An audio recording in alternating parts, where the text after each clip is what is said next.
3, 2, 1.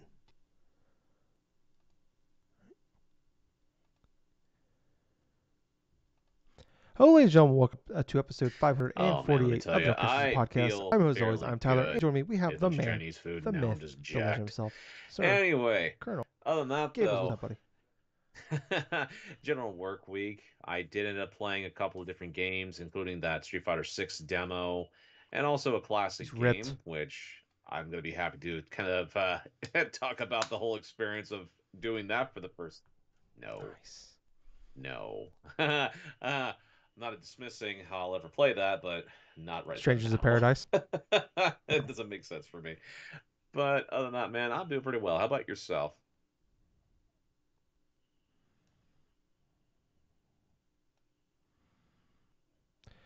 I'm doing okay, playing and banging as always. I mean, it's been a weird week, weather-wise. It's been snow, 60s, windy, rainy, sunny, all that fun stuff. But doing okay. I actually, I asked Gables today to Uh-oh. quickly push the podcast and start time back like an hour today, because I accidentally gave my dog anxiety.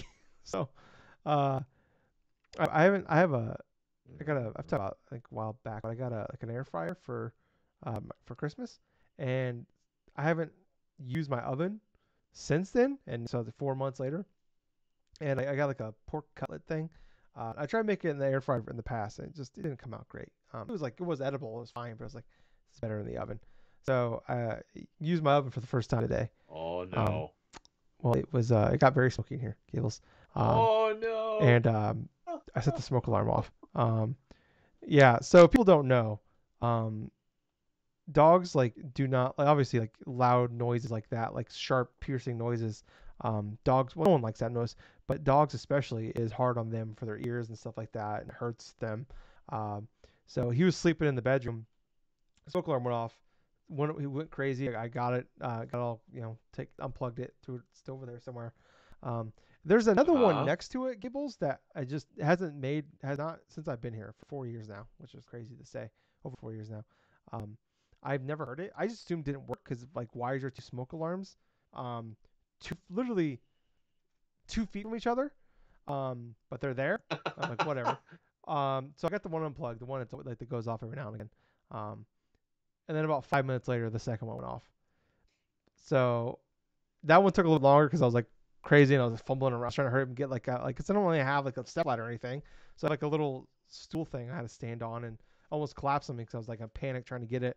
So I finally got it, and Oh. so yeah, like it took it literally took like 4 or 5 hours for him to like finally like calm down. Like he was by my side in my lap. I was like going to the bathroom, taking a shower. He was sitting there outside the shower waiting for me. Oh my Yeah, God. he was not doing great. Couldn't get me. Couldn't even like we went outside and he was like looking around everywhere, like panicking, freaking out. Anytime like there was like a loud like a car door slam, it would scare him. So, yeah, that was my day. Dealing with a little pussy. But I love him very much. But yeah, so that's why I pushed him back an hour. Yeah, but he's doing better now. He finally went into the bedroom. He finally Oh about like good. probably like an hour before we hopped on here, 30 minutes or so. We started playing catch. So he's finally back to his normal self. But other than that, I'm doing fine. Got a couple of new games played this week. And then got a couple of new games to play next week. And then we Mm-hmm. talked about last week. Gables. There was a whole game I completely forgot about. Last Case of Benedict Fox comes out next Thursday as well on Game Pass. Totally forgot the game True. was happening. So 6 games in 3 weeks, and these games are long. So some of these games. So yeah, I'm just trying to stay afloat as much as possible for right now. But yeah, they're not doing all right. But that's not why we're here. We're not here to talk about how our week's going. We're here to talk about video games, Gables. We do that every week. We get together and we talk about video games. If you like this, or if you're enjoying this, or if you're continuing watching, please like, follow, subscribe. If you are watching us on YouTube, please do that. Click the bell as well. That helps a lot. But like thumbs ups really help out. Makes it easier for people to see us. Also, look in the descriptions down below. You'll see links to all our socials: Apple Podcasts, Spotify, Twitter, Facebook. Extra Life as well, cool charity that Gables and I participate in every year now. Mm-hmm. But yeah, please go check all those places out and give us a review, subscribe, share, tell your friends, all that fun stuff. We really would appreciate it if you did that for us. But Gables, let's get Hmm. some news here. All Not the right. newsiest of weeks. Um, couple things happened. We did get a Nintendo Indie Direct showcase or Indie showcase. I don't know what the hell they want to call them at this point. But um, sometimes these are like kind of duds. And I've talked about in the past that I always feel like these are very personable. Where like there's ones I've watched and did nothing for me. There's ones you've watched that like Mm. you really stuck with you, or like, I'll go online and it's like I'm not really seeing a lot of buzz for it. And some I go on, like, everybody's talking about it. So um, it's kind of these ones are always kind of hard to talk about because there's like sometimes there's just not a lot of news, like big newsy stuff that came out of it. But I thought this was a really good one, Gables. I Mm. actually liked this one quite a bit. It took a little bit to get there. Also, I did enjoy. I always enjoy when these happen. You get the people with the Hollow Knight, with the Silk Song, um, Oh my with God, the here we clown go. emoji on, with the clown hair on and the big red nose. Uh, Though I will say, I did not hear like this serious buzz for Silksong this time around. I feel like everybody Mm-mm. just now does not expect that to show up at a indie thing. But No. yeah, like I seen people, some people jokingly bring it up, but like I didn't see like seriousness out of it. But let's just jump into it. We'll kind of run through some of these one by one here. If Gables, is something you want to talk about, let me know. We can talk about it. But starting off here, we had Minoko's night market. Um, that is, it's a fun looking, like it's a like a sim game. I like the art design of it. Kind of give me like that. What's it, bikes and nights, or nights on bikes or something like that. Or like what's the costume quest, that kind of like style. Um, Right. that's Right. be coming soon, sometime in 2023. It's a Minoka's Night Market, or September 26th rather. Um, but it's like you like run like a market in this town, but there's also like this weird like cat shrines everywhere that people like worship, and there's like a stories about like the town itself. Um, yeah, that was a kickoff for it. Next up, we had My Time at Sandrock, which is a sequel from My Time at Portia. It has like a kind of like a farming simulator style game, like what it looked like. I don't know, didn't do too much for me. I don't know if those first two Gables of those like were tickling your fancy at all. Nah, not unfortunately, not too, not really. I mean, farming simulation type of games are kind of hit and miss with me, but in terms of simulation games in general, not my cup of tea. I don't like to micromanage No. a lot in regards to video game stuff. Yeah. Next up though, we had Played Up, which is kind of what's that? What's the cooking game that everybody, the 4 play cooking game that's really popular? Um, Overcooked? Overcooked. Yeah, it's basically Overcooked, but it's like they said it's like a roguelite cooking simulator. Yeah, but you also have to like you have to design like the restaurants yourself and like kind of work out so they have the workflow and stuff like that. That's also coming to PC as well, but it's coming to Switch in October. Hmm. Or no, it's Okay. on PC right now, but it's coming to Switch in October. And the cool thing about that one, I believe they said they have online multiplayer, so um, Hmm. There you that's go. pretty cool. Cause sometimes you see a lot of these cool like fun party games in there, but they're like local only. So um, next up, we had Quilts and Cats of Calico, which I guess is a like an actual like tabletop game. I've never heard of it, but I don't know. Like it's like a quilts, and you have to like make like designs, and then the cats that like the designs, you get more. I don't know. You get more points. Gables, you build a quilt with designs, and they're fucking cats. It's coming this fall. It's on PC. It's got I don't know if there's online multiplayer though. Anything for you on that one? No, not really, unfortunately. I it's just not really a game that really appeals to me, unfortunately.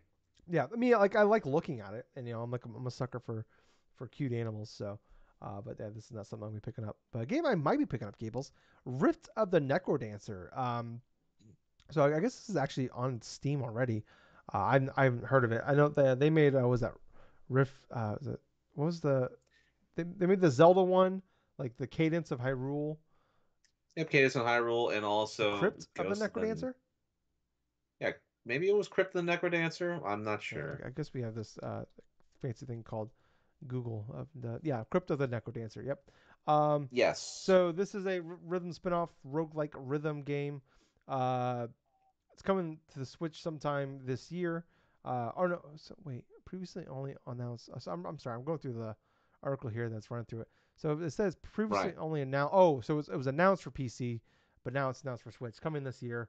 Um, but it kind of look like I also have some side stuff. There's some boss battles, but they also have like side things. Like there's 5 different characters you can play as, and they all have Right. like you can do some like weird like side activities like making burgers or yoga, telling the story of your characters. But also there's like cool boss battles, but it's like kind of like almost like it looks like Guitar Hero, where like they're coming down the screen, like but like there's you gotta move like the stuff like it's a lane based Right. rhythm game.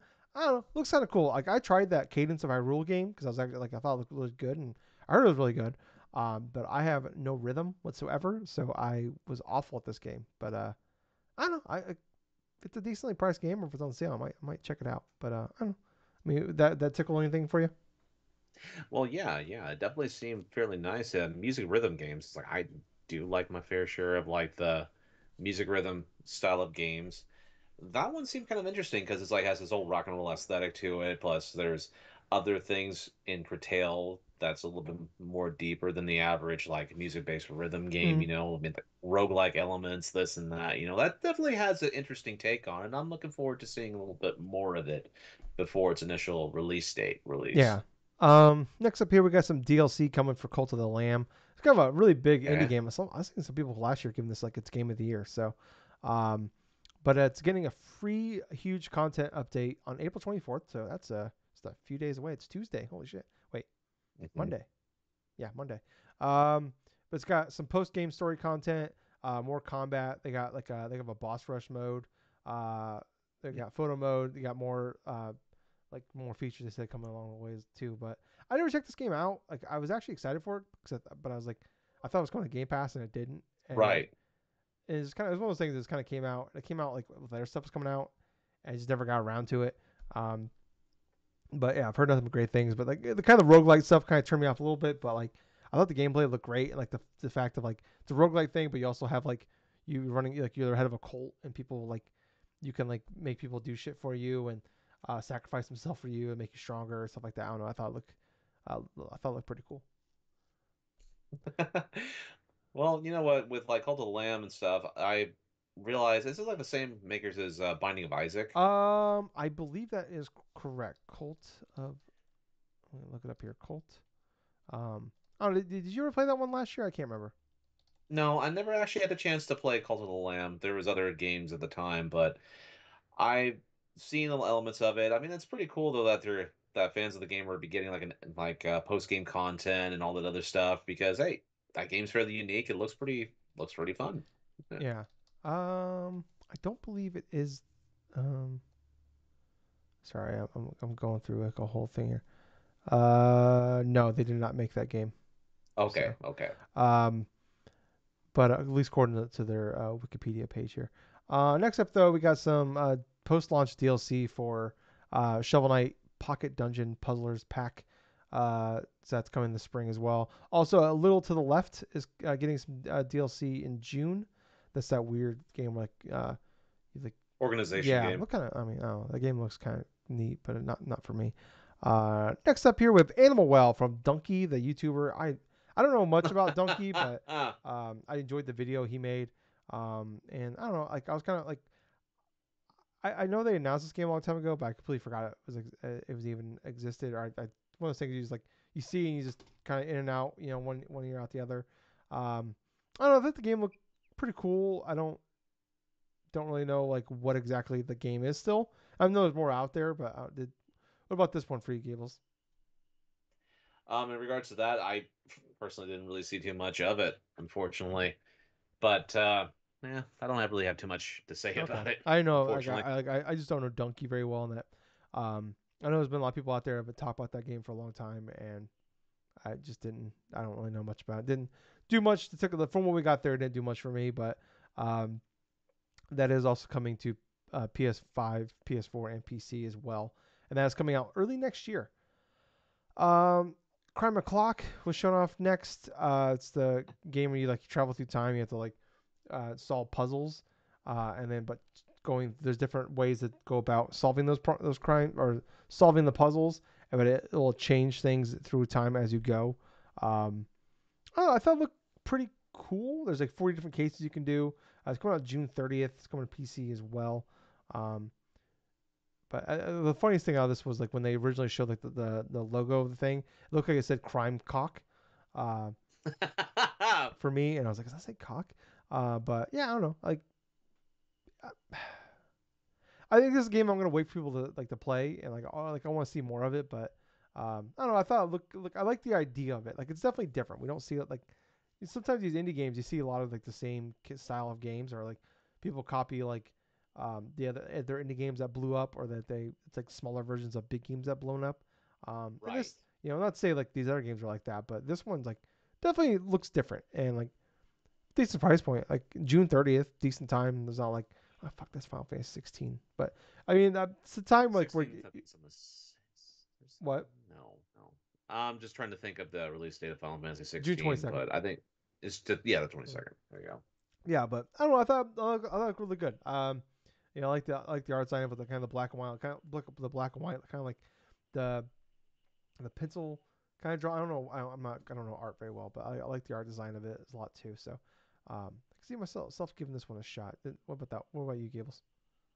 Well, yeah, I mean, potentially give it a shot. I mean, hell, I'm usually up to trying out like unique type of games. Yeah. So, Um, this is where it got really started getting really good for me though. Like personally, um, got Tesla Grad 2, got a shadow drop. It's out today, but also on top of that, they announced Tesla Grad Remastered is out today as well. Funnily enough, though, the remaster is $10, but the main game is still $20, which is kind of funny. The original version, from like, which I played that game back on the Wii U. That's how old Tesla Grad is. Like, I think it was like 2014 or 15. I really like that game. It's like a physics based game. We gotta like use like electricity and shit to like solve puzzles and stuff like that. Like I really like that game a lot, and like which is not it's not even like a me game necessarily. But I love the art design of it. That really suckered me in. I bought it and I played like 6-7 hours into it, but it is so goddamn hard because you gotta use. It's all just about like like physics and shit like that, making everything work and like yeah, like it's stuff, but it loads so quickly. It's kind of like like you play Super Meat Boy back in the day, where like you fuck up, but you load yes. right there, and it's like boom, I'm right back in. I'll keep going. Tesla had that, and I finally hit a wall at one point. I think I spent like 45 minutes on a puzzle and just gave up. Um, but I love that's remastered. It looks even better now. I want to play it. I do want to check it out. I want to give it a shot. But Tesla 2 though is out now. Looks still looks really good. I definitely want to check that one out too. But I want to see what people say about that one. Maybe it's not as hard because that was like the main complaint from me and a lot of people was like that first game was just way too hard. Like not like bullshit hard, but it was like this game does not need to be this hard. But I'm definitely those are two games like I'm looking forward to actually like when if and when games stop coming out at a ridiculous rate, I'd like to play those games. But Shadows of Loathing was also revealed. This is from the people that made West of Loathing. That you and we both really liked that game. Yeah. I did a live reaction for this, and I was like, "Fuck man, I love that." I actually went back and re-downloaded it on my Switch, West of Loathing, because I actually really like that game a lot. But You got yourself into a hole though your first yeah, playthrough and it screwed you yeah, over. like an hour or two into the game, I like that game is incredibly funny. I love like I said, I love the art design of it. I loved everything about that game, with like the stick figures and shit like that. But I found a thing that was like you could put different hats on your character, and I found a hat that was called the hard hat. It was a hard hat, so you put on like you're working in construction or something. But I didn't realize it was literal. When you put that hat on, it makes the game makes the game hard, and I didn't realize that. And you can't take the hat off, so I fucked my whole game up. One of the things with Shadow Loathing that I loved a lot is Shadows Overloathing rather. Um, is there's actually like there's arachnophobia mode where you can turn it off so there's no spiders, and then there's arachnophilia mode where you can turn it on and make more spiders. So I thought that was fucking hilarious. Um, I can't remember if they set a date for this one. Oh no, it's out today. That's right. It was a shadow drop. Um, so it is out now. They said there'll be a physical version you could buy in the fall, but yeah, Right, this right. game looks awesome. Oh I man. definitely want to check it out. What about you, Gables? That was the biggest surprise for me for this Indie World Direct and stuff. Just the returning of a game that you and I enjoyed and stuff. Both of us didn't beat the game, obviously, but We did fairly play quite a bit of it and stuff. I did love playing a bit of West of Loathing and stuff. I mean, I got to the point and stuff where I kind of got to almost like a wall sort of Mm, point between my interest level and like the next game I wanted to yeah. play. I mean, back when I first played and stuff, I mean, there was a lot of hilarious stuff, a lot of hilarious like RPG stuff, a lot of choices, a lot of this and that and stuff. And I'm really excited actually to play the sequel of this because for one, I really love the humor of the Mm, game. I mean, the look and aesthetics mixed in like a lot of the different humor stuff. It's a perfect blend, and you would never get that when you look at it initially because it's just a bunch of stick figures and a bunch of stick people or something like that. It's like, but they make it work yeah. because that comic series. Yeah. Yeah. I'm definitely. This is probably between Testagrad 1 and 2 and this is probably of like those ones. It's probably number one Mm. for me to check out first. But I don't know. Yeah, those games, like, those are great games. Or at least the first one was, and I imagine this one's great as well. Next up, this is like a big one for a lot of people. I don't know much about Blasphemous, but I know of the. I've seen. I Yes. remember I've always seen it a bunch of times, like scrolling through like Switch sales or PSN or whatever. But I've heard people talk about it, but I don't know much about it. But a lot of people, this is like their big game of the indie world. So this is coming in the summertime. But it kind of, so correct me if I'm wrong, but it kind of looked like a Castlevania style game. It is. It's Okay. a Metroidvania style game.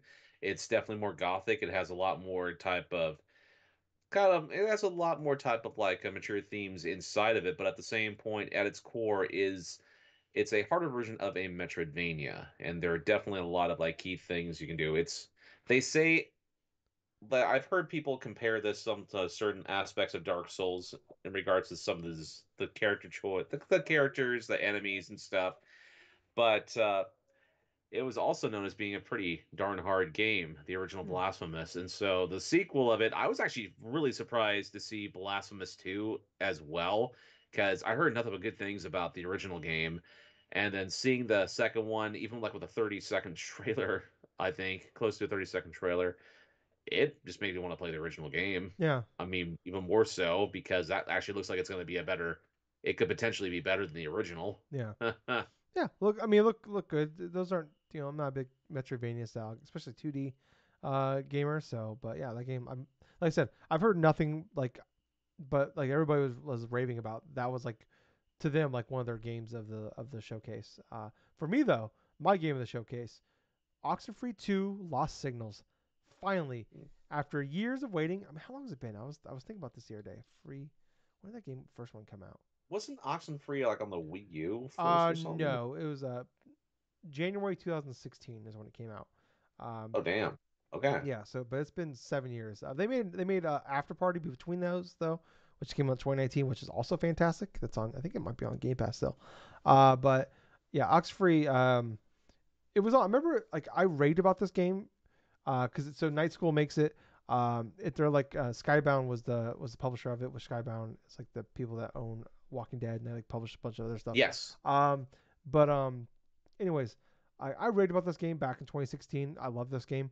Um, it's a it's all 2D, but it's like all about like it's like you make decisions as you go. You have people in your party with you. You're like stranded on this island, and you're finding like these Hmm. radio signals of like these weird ghostly things that are happening. And it's all about like solving the story. Like you're trapped on this island. You're trying to get off of it. And like you're trying to like, but also trying to like figure out what the fuck's going on in this island, like these signals that are broadcasting. Um, but yeah, so it's finally coming out July 12th. This all leaked though. This trailer and the date leaked. Um, I believe they actually posted it on their personal YouTube channel like 3 or 4 weeks ago, like live by Ooh. accident. Um, and it was only up for a little bit, but the internet, like you post it for 30 seconds, we'll find it. So everybody, I think it was pretty well known at that point. Um, but it's out for pre-order now, July 12th. Looks great. I mean, it kind of makes me want to go back and play it. I read about this game, like I said, I read about this game a long time ago. And I remember it came out on Switch, but it was like $5 for like a long time. And I think you bought it. I Yes. remember Justin bought it, and Yep. Justin played it, and like he's like, dude, like this game's awesome. Like, thank you. Like I was like trying to like screaming at the heavens. People play this game. It's so good. Like Night School is like it's a bunch of people that worked on like the old like Telltale games like The Walking Dead season one and stuff like that, like the early Telltale, like early big times of Telltale. When they're at their peak, they left and started their own game. But so far, Oxfree One and After Party were fantastic games. This looks fantastic as well. I need to go. It's been seven and a half years at this point. I'm gonna need to go back and play Oxfree One. But yeah, I was incredibly pumped for this comeback. I don't think you ever played the first one though, did you, Gables? Unfortunately, no. I didn't have a chance to really play through the original Oxenfree. But with the second one coming up, I mean, hell, that's even more prime reason to go and play the first Yeah, one. yeah. Those games, yeah, play them and play After Party as well because those games are awesome. Um, Oddly enough, though, ended on a sizzle reel, Gables. Um, Yeah. so I did a live reaction to this, and I mentioned I'm like that's kind of a weird thing. And we'll talk about the games here in a second. Um, and someone actually commented on it and said that I guess they did an indie direct back in 2020, did the same thing, which I'm not shitting on the idea. It's just Nintendo started the one more thing, and to like not like you get the scissor reel and then like and that will be the show except for the one more thing, and they just didn't have the one more thing, which like I said I'm not shitting on it. It's just like well, you kind of set us up for this. Anyways, maybe they could just did the scissor reel and then went to Oxenfree, and that would have been totally fine. But Yeah. anyways, the games that were shown, we have Paper Trails coming August. Excuse me, got burps now. August 23rd or August 2023. Um, Little Kitty Big City coming in 2024. That game looks awesome. That's that. It looks like fucking Untitled Goose Game, but you play as a cat, and I'm all in for that. Because like I really like Shrey when you got to do the weird cat shit. We got to like knock shit off there. Like I enjoyed that. And honestly, like not enough games are doing that. You know, like I figured after like Untitled Goose Game, we just get a ton of those. And maybe they're coming now. I don't know. Um, but I don't know. It's a cat in a city fucking shit up, being a dickhead. I'm all in on. Um, Chance of Sinnar coming September 5th. Brotato, which is that game you play as potato, coming this year. Escape Academy Complete Edition is coming in the fall. That's on everything already. Most of the stuff is like some of the stuff is already on other stuff.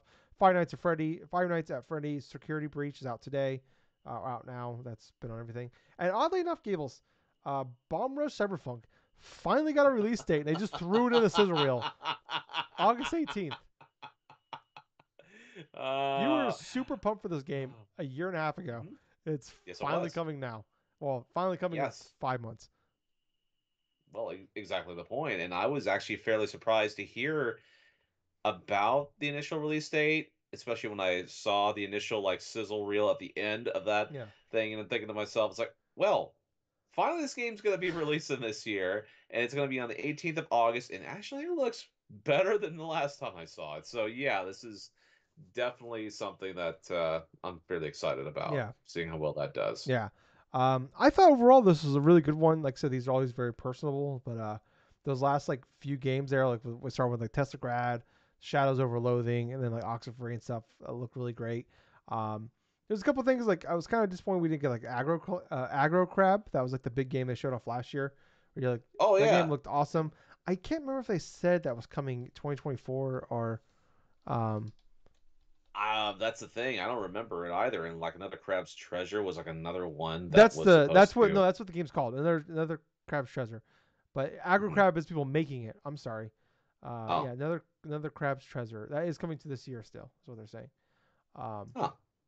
yeah, but that game looked awesome last year, and I was hoping like, all right, here it comes. We're getting a release date, but yeah, um, yeah, that game I was hoping we get some for that one. But the problem is like indie games, indie developers, they always announce release dates, but I feel like anytime they announce release dates, just add like 18 months to it. And I'm not talking shit, but like, It really does feel that way, and I yeah. think both of us are learning it firsthand with the whole fantasy critic Mm-hmm. shit, dude. Mm-hmm. Never. This is why Oh, we almost never draft indie games. If we draft indie games, it's because they were supposed to release 2 years ago. That's why I drafted Silk Song first overall for my pick because it's like that game was come out in like 2021, and so I feel pretty good about that game coming out this year. Now in April 23rd, not so much. Uh, mid yeah, it's also my second year in a row drafting like Bomb Rush Cyberpunk, and like, and then finally it's yeah releasing August of this Yeah. year. So, I feel like anytime an indie game you look forward to and they give you a release date, especially when they just revealed it, just add 18 months. Just Hmm. you know. And if it comes out, at that date, good for you. If it doesn't, well, you're not hurt because you already assume it's coming out 18 months away. So, but yeah, I thought definitely one of my favorite ones. I guess the hard thing is though is like some of these it's hard to remember all the stuff that comes out of them because, like I said, like some of these I watch, I'm just like, there's been a couple the last few years where I'm just like, we spent 25 minutes here talking about it.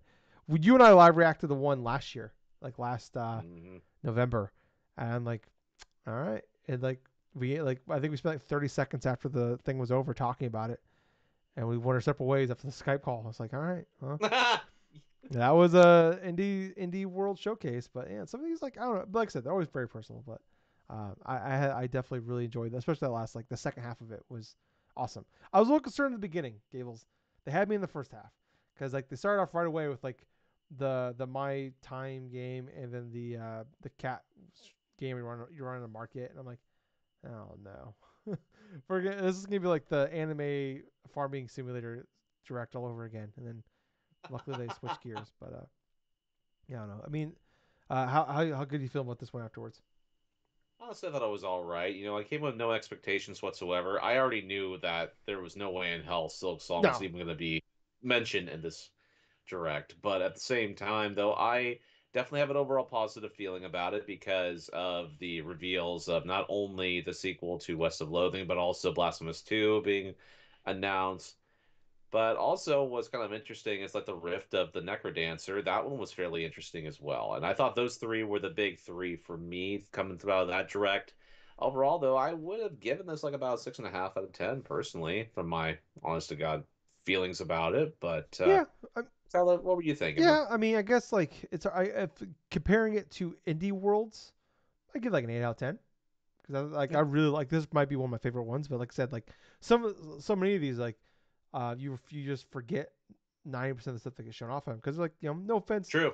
because I always talk about sometimes the hard part about these kind of things is like even if like you watch like a bad like E3 from like Microsoft or Bethesda or Ubisoft or PlayStation or Nintendo, there's still newsworthy things to talk about out of it because they're Absolutely. big IPs, they're big brands. Um, the problem is with these indie games, they're so small. It's like like you're gonna see these things and like because like yeah, like that the cupboard game, the little to the left, like I remember that being revealed last year, but after I saw that at the showcase last year, I have not thought about the game since then. And I'm not trying to be rude to that game, but that's just the way like the my time in Portia, like I know of that game. I don't think Yes. about that game. And it's just very No. like I said, it's all personal shit. So, um, yeah, like that's the way it is. Like and it's like and most people that like it's like there's not big newsy stuff out of them. So that's the hard part. But so I give like an 8 out of 10 on the scale of like an indie showcase. But yeah, like if I'm gonna compare it to like the big boys, yeah, it's like I can say like a 7. Um, but Gables, let's get into my favorite topic of the month. It's NPDs. NPDs. Well, they're not really NPDs anymore, but you know what I mean. Uh, it's very frustrating. They're called Circana, Circana. I don't fucking know. They're NPDs to me. I refuse to call them anything else. I'm not changing. This is my old man dying hill thing. I'm not changing my mind. They're NPDs. So we got some cool stuff out of this one, Gables. Overall sales though down 5% year over year. Hmm. Obviously though Hmm. we've been talking about. I mean it's the thing we talked about for 3 years fucking years now. COVID blew everything up as far as like everybody was buying video games in 2020. 2021 still pretty good. Then also we have new consoles on top of that. And then we've seen 2022 stuff going down a little bit, but sometimes like but so we're going down about 5% overall. This is the second best March um, on record, only behind last March. So um, Hmm. yeah, that's so even though it's down 5%, still doing fantastically. Um, Premium game spending fell year over year, driven by a tough year, going up against last year being a really tough year because they had 8 new releases in the top 16 last month. Last year was I remember being a big March. On top of that, also Elden Ring came out at the end of February, so you had Yep. you had the residuals of the Elden Ring kind of being a big success there. So hard to go up against them. Like I said, this is second highest sale for video game hardware year over year. Um, or no, this is I'm sorry, hardware, not overall year in history. Only down from 2021, and that's because that the hardware is console sales. Uh, so we're seeing like the Xbox Series X and PS5 like for the last like 6 months, 8 months or so, finally being like able to buy to the point now that the PS5 is on pay is actually surpassed where the PS4 was after 29 months on the market. Mm-hmm. So it's a we've talked about almost 2 years of like you couldn't find this fucking thing to now Yep. it's readily available enough that it's actually surpassed PS4 when so that's pretty crazy because like PS4 obviously at launch that first holiday season was hard to find, but I felt like shortly after, like you went to like was that I guess early 2014, they weren't you can just kind of get one if you wanted one. So, um, Oh, and also a little more to add too, because people are readily finding more PS5s, Xbox Series X's, and yep, I know stuff like exactly where you're that. going. The scalpers are starting to sell for at a Yep, loss for some of these consoles, which is really yes, I hysterical read that when too. you think about Yeah, it too. yeah, Yes. fuck those guys. Happy for that. A little fu. I'm sure like a lot of them made their money, but Yeah, of course they made their money, but I'm just saying, yeah, man, no, it's fuck like them now still. they can't get that golden Yeah, goose. yeah, I'm happy that's one less thing. Um, although I was reading about like some of these like the scalpers that do like that scalp like concerts and shit, they're making more money. Like the secondhand market is making more money reselling them than the original like artists are making for selling their tickets. That's Oh how yeah. bad scalping is right now. Like we got Oh, absolutely. That's always been a thing. yeah. It just feels like it's definitely blown up in the last few years, and I hope that's something we can fix because it's insane. Um, But Gables, let's get into some of these MPDs here, Gables. So we got last month, not the biggest month for release for new releases. Only three games, um, three new games on the top 20 here. Um, Gables, you care? Do you want to predict some of these games that might be on the top 20 list that are brand new? Okay, so the top 20 games from last month Yeah, that were for brand new. March, Obviously Resident Evil number 4. one. Mm-hmm. Let's see. Other than Resident Evil 4. Um, wait, Kirby was February, Kirby was wasn't it? February, but Kirby Okay. is still holding strong. It was 15th last month. It's 16th now. Return to Dreamland. Okay, so that's not that bad of a Yeah. drop. I'm trying to remember what other games that You want popped me to out give in you a small March. hint? Yeah. Both are sports games. Okay, so both are sports games. So WWE, I want to say. W2K23 number 7. Okay. To Okay. be fair though, W2K23 does not include digital sales. So All right. And also MLB The you're Show. goddamn right, Gables. Number 3. Weird fact about that. So let me be on the show. Does not include digital sales for only Switch and Xbox. Only Switch and But Xbox. so it includes the digital sales of PlayStation, but not Okay. Xbox or Nintendo. That's Very bizarre. bizarre. I Why would you have only one calculation out of like the other console stuff? I don't know. I mean, I know Nintendo doesn't give out digital sales numbers, but Right, I don't right. know why the Xbox side of that thing is. But that was very weird. Yeah. But let's get to the rest of this top 20 here, Gables. So a big jump up. Mm. Last month it was number 41. It was the second or the third highest selling game of 2022. Lego Star Wars: The Skywalker Saga. Big part Wow. of that is I guess they had a really good sale on the Switch last month, and also we had the Star Wars Days stuff going on in March, so there's probably a big jump from that. Um, Sonic Frontiers holding strong, still at 19. Mm. Um, NBA 2K23 18. NBA 2K23 does not include digital sales though. Um, number 17. This one concerns me, Gables. Is number 3 last Mm. month. Dead Space. Dead Space dropped all the way down to Yeah, 17th. yeah. Wow. I mean, to be fair, it's its third month on the MPDs, but Hmm. still sucks to see. One we already talked about here, number 16, Yep. Kirby's Return to Dreamland. Number 15, still holding strong here. God of War Ragnarok. Easy for me to say. Number 14, sitting at the exact same spot it was last month. Pokemon Scarlet and Violet. Still holding strong. Okay. Unfortunately, people stop buying that fucking game. Um, Number 13, Gables. Number 13. Last month it was number 21. It's brand well, it's a remaster. You played this game. Oh, a remaster of Metro Prime You're remaster. goddamn right, Gables. Hmm. Number so that's crazy thing, Gables. Last and so Nintendo does not give out digital sales. I remember that. So last Hmm. month in February, when it came out at the end, because the digital sales were like a week later, or the physical copies came out like a week later. Um, Hmm. so it was number 21 in February, just out of the top 20. So this, Yeah. back in March, finally got that like that second, because people were like, we're pre-ordering it, but you had to wait a few weeks to finally get it. Yep. So doing pretty good here. Number 13. That's pretty awesome. Uh, Absolutely. That game deserves yeah, that's awesome. deserves all that Yeah, success. I didn't vibe with it, but I know I'm not, like I still think the game's great. But that's great to see that game's doing well, and maybe Nintendo will finally learn people are fans of Metroid. Um, No shit. Number 12, still holding strong. Octopath Traveler 2. Number 11, The Thing That Won't Die, Minecraft. I don't understand it, Gables. Who doesn't own Minecraft? Apparently, there's a lot of kids that still own Minecraft that want to play I Minecraft. mean, I know it involves like all of the consoles, iPhones, Androids, PC, everything, but Calculators. calculators. I'm pretty sure some of the new like fucking dildos out there and uh, God pocket damn it, dude. I'm pussies. just imagining a fucking Yeah, creeper or something like that. It's like, what the fuck? I mean, there's some sickos out there.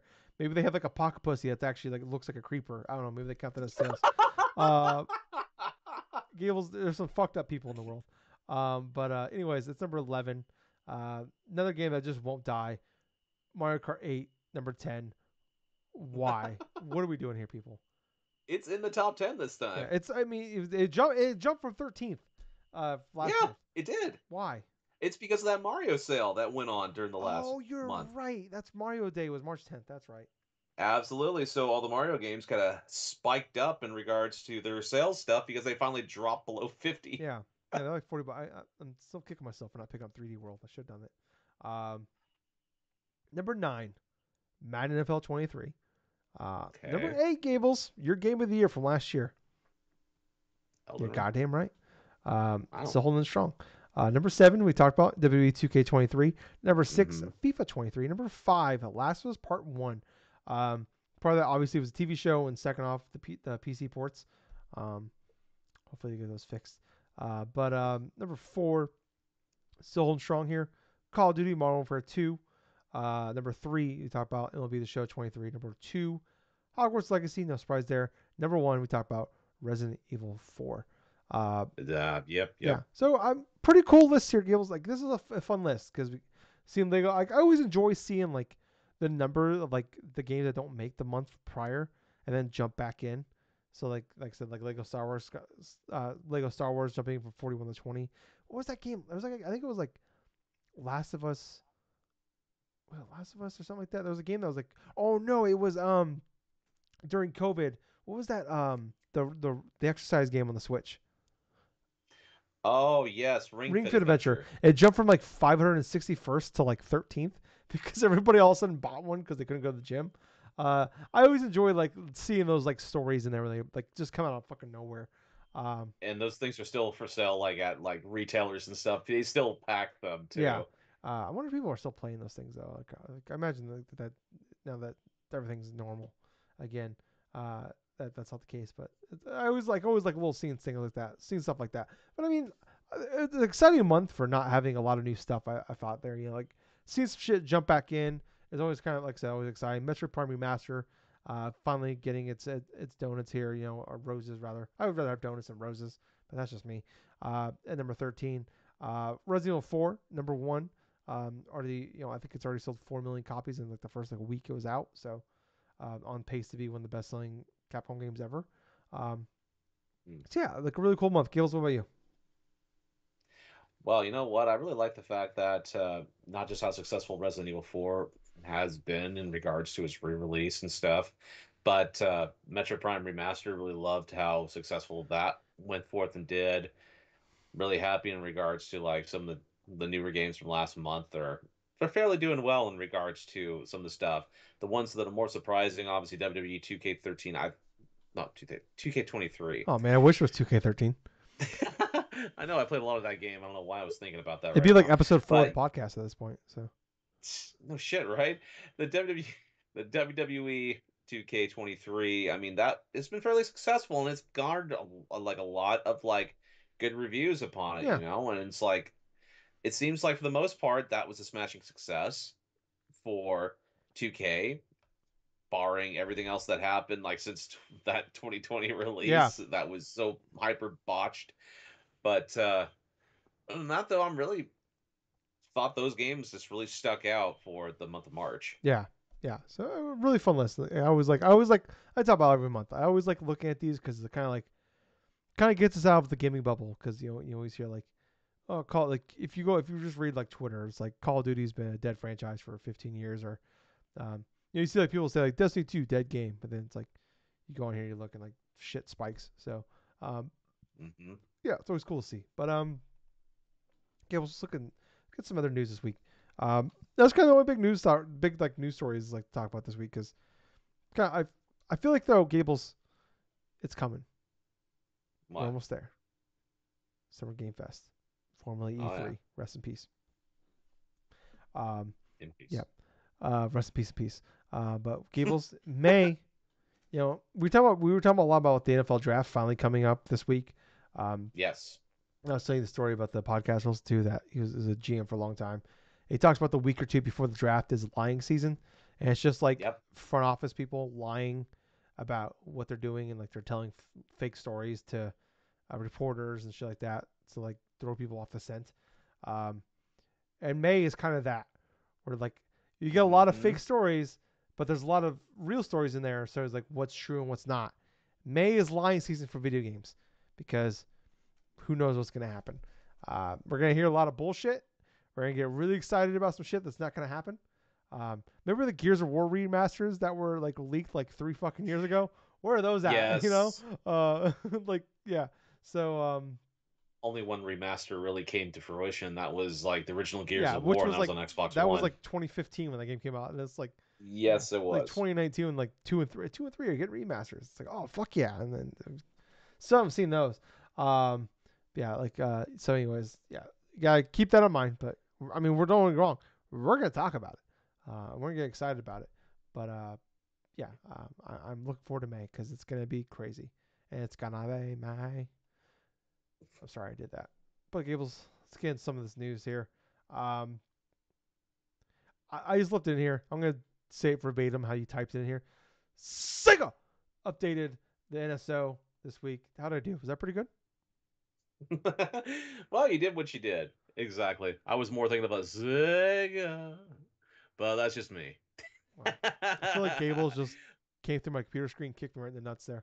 Uh, But in regards to the whole like Nintendo Switch online update and stuff, we had a couple different games that upgraded to for the Sega Genesis portion of the app, mhm. and there were a couple of noteworthy ones. One of which was kind of like a cutesy game that certain people played back in the day. It was also kind of like a little miniature arcade game at one point. It's called Flicky, which is like a little bird or something like that. You get to lead these little chicks and stuff to the goal and stuff like that.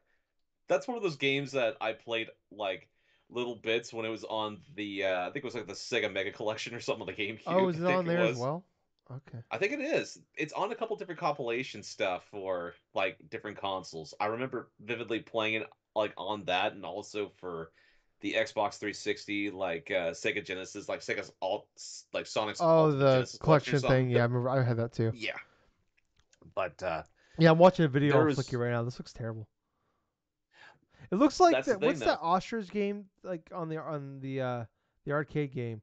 Like you fly around with the ostriches and shit. You know what I'm talking about? Am I going crazy? Possibly, possibly. I Is it called? honestly I don't really know what you're You're on the describing to me right at this moment. platforms. Kind of reminds me of like the original Super Mario Brothers arcade game. It was on Atari. Oh, okay, okay. That's Uh, probably why I don't remember too much. I Osh, don't really play too much Atari games, yeah, unfortunately. sorry. But I'm looking it up. yes, there were a few other games that were added onto here. One of which I feel like is something that not a lot of people had a chance to play, and it's also made by Game Freak. from way back when, and that one was Pulse Man. Yeah. Pulse Man. This is one's like a platformer, right? Like a side-scrolling like platformer. But this was made back like years before, like a couple of years before, like Game Freak created Pokemon. And what's interesting about this, the last time it was on sale was on the Wii's Virtual Console, and it was $9. Oh. And I remember people back in the day like were kind of bitching about it because it's like, oh, they charge like an additional dollar or something like that. Like Genesis games were like $8 a piece, but essentially, which some of those games were fucking steal at $8, mind you. But Pulse Man is actually supposed to be a fairly decent game. And other than that, there was I think Kid Chameleon was also updated as well, and I forget which the last game was. Um. Sorry. Street Fighter 2 It's okay. Special Championship Edition. That's Yeah. right. The freaking port of the Sega Genesis port of freaking Street Fighter I'm really 2. trying to figure out what the fuck that game is. Cables. I'm so focused on it right now. Well, It's here's the bothering thing. me. There are two versions of Street Fighter 2. Like, actually, no. There's like different versions of different versions, right? So Super Nintendo had their versions of Street Fighter 2 from like the original Hyper Fighting and then like freaking like the new challengers and stuff. Well, the Genesis tried like they had their different ports of like they had this specific port called Street Fighter 2 Championship Edition, right? To where it basically had the three modes to it, like the original Street Fighter 2 Hyper Fighting and then like something else completely. But you could quintessentially like increase the speed to the Genesis version so much that they're little like just like fighting like blurs and all this other shit and stuff. It's basically like taking cues from that one bootleg arcade cabinet that was put out years ago and stuff, like called like Street Fighter 2 like Rainbow Edition. And that was like a modified like version of Street Fighter 2 with all these like crazy ass like modifications and this and that. And that's how like Capcom decided to get like a lot of this like the speed elements from that modificate like that modified version into like Street Fighter 2 to make it quicker.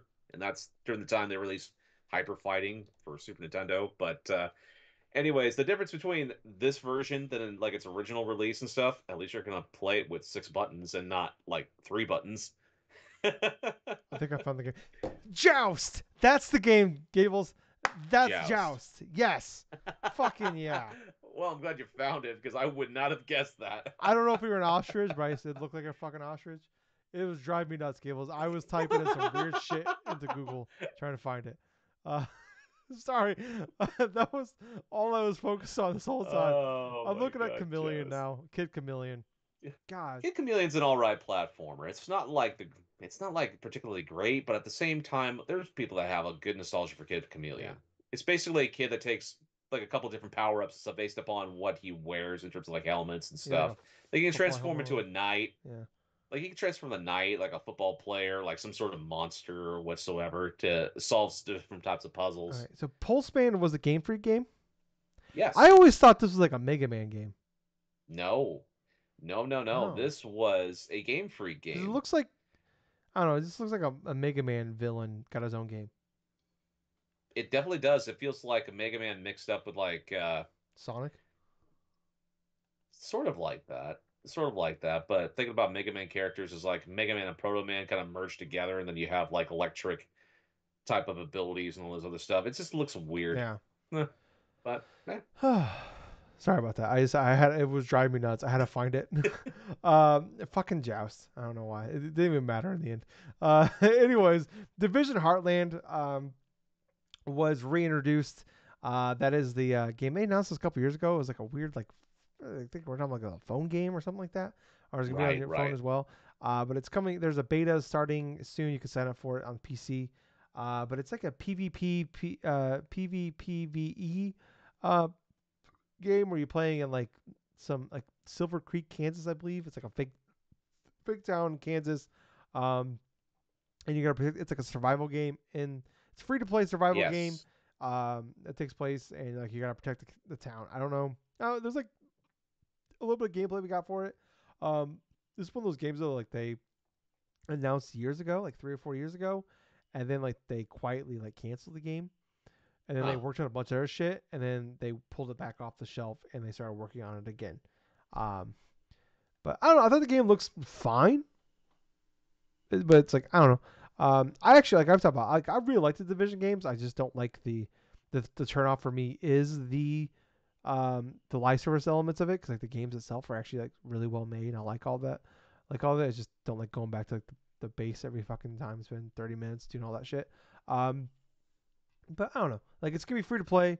Just depends on how like bad. Like I think the game will be fine. Like I heard actually the X-Defiant, their other game, they it's been closed beta. They announced a couple years ago. It looked pretty bad. It was like a Tom Clancy game. They took Tom Clancy out of it, but it's been closed beta. And everybody's actually been saying that the beta has actually been really good.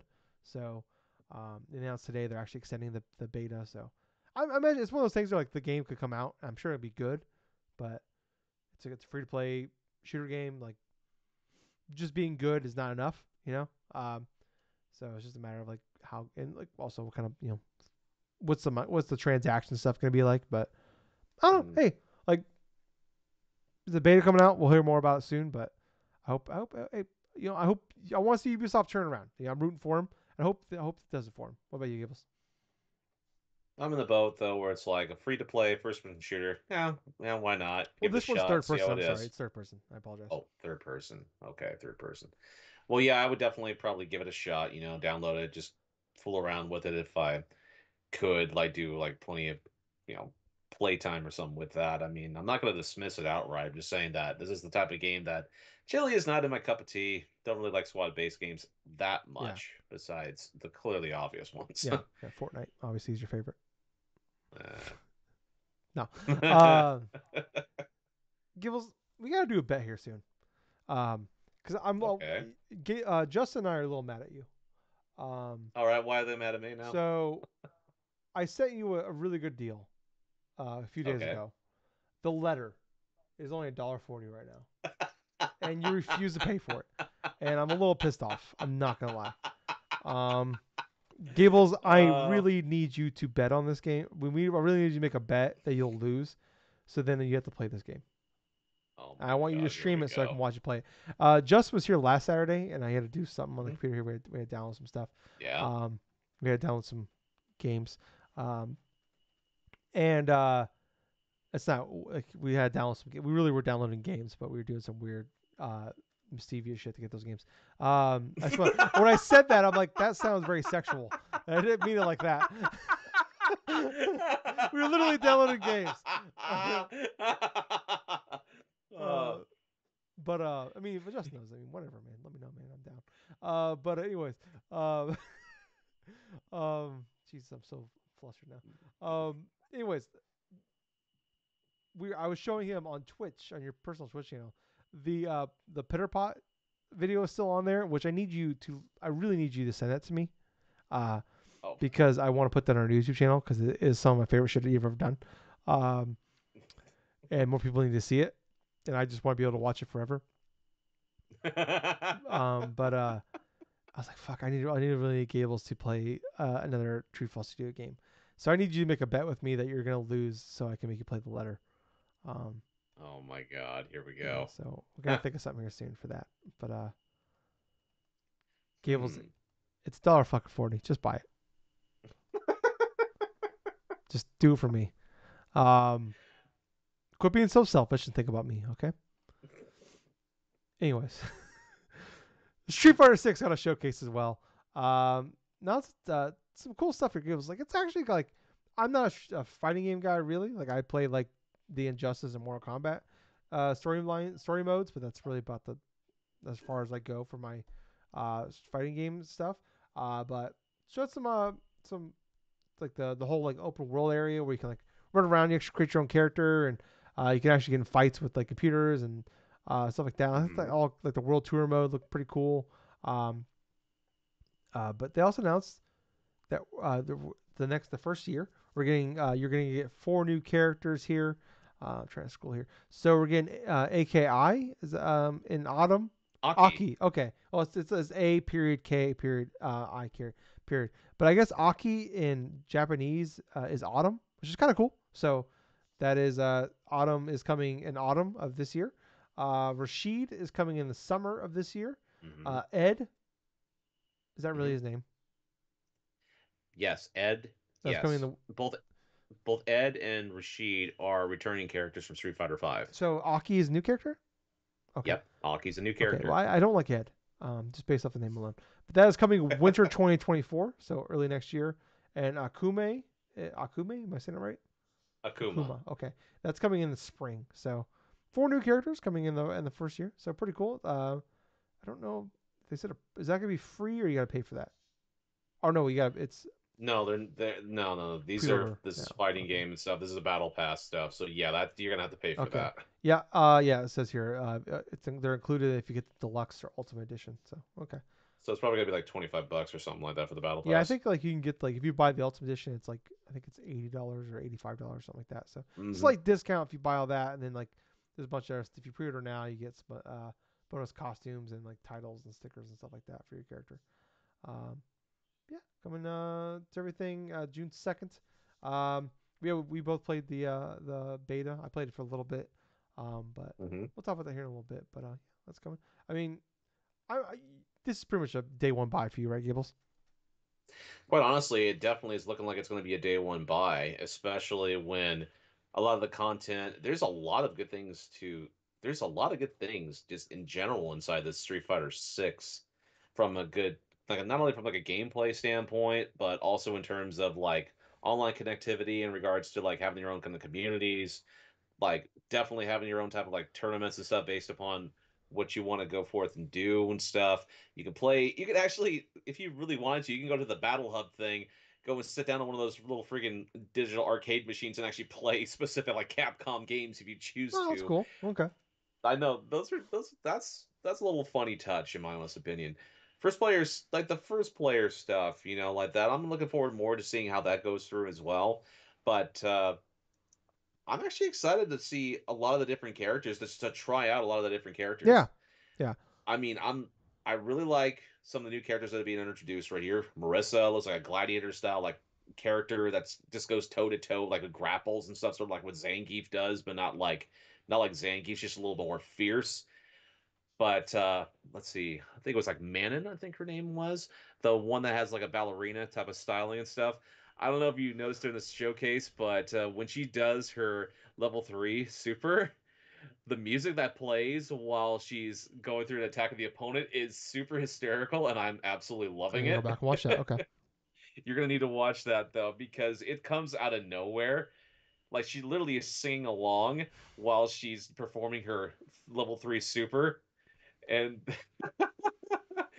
oh man, but the first time I saw it, I was laughing because it was just so perfect for that character in itself.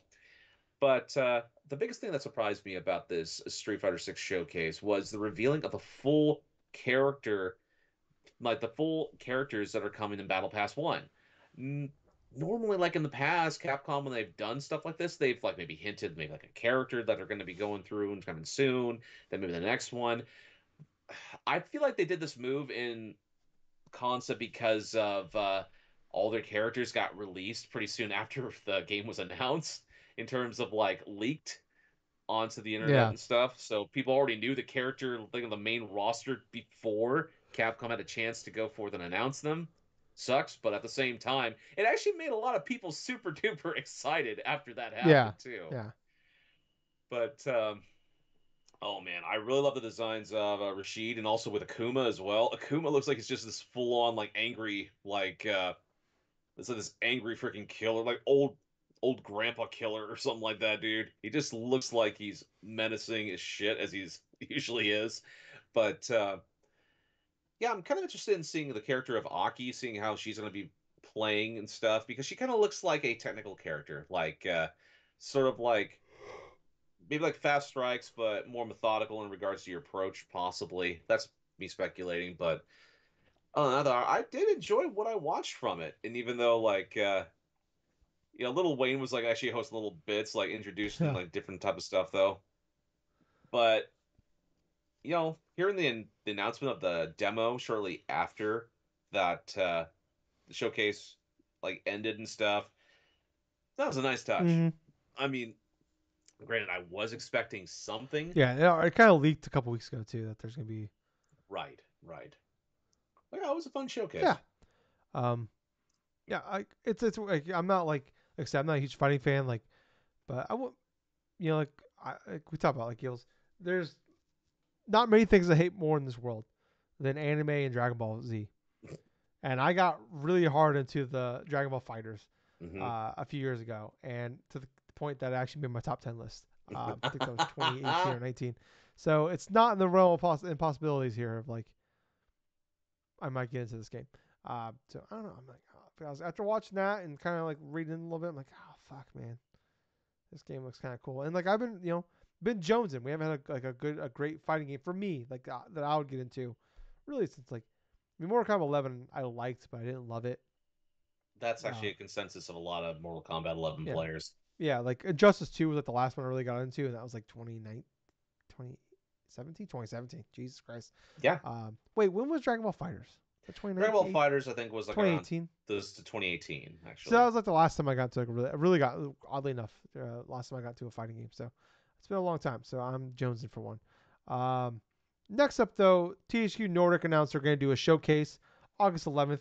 Um, I'm still confused about Koch Media, THQ Nordic, what the fuck THQ, whatever Koch or Koch Media is called now. I don't remember what it's called.